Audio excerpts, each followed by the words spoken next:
I believe I still have the trust of President Marcos Jr.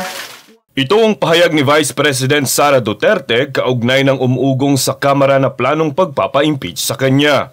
Kanya ding kinumpirma na alam na ito ni Pangulong Bongbong Marcos Jr. bago pa siya umalis ng bansa.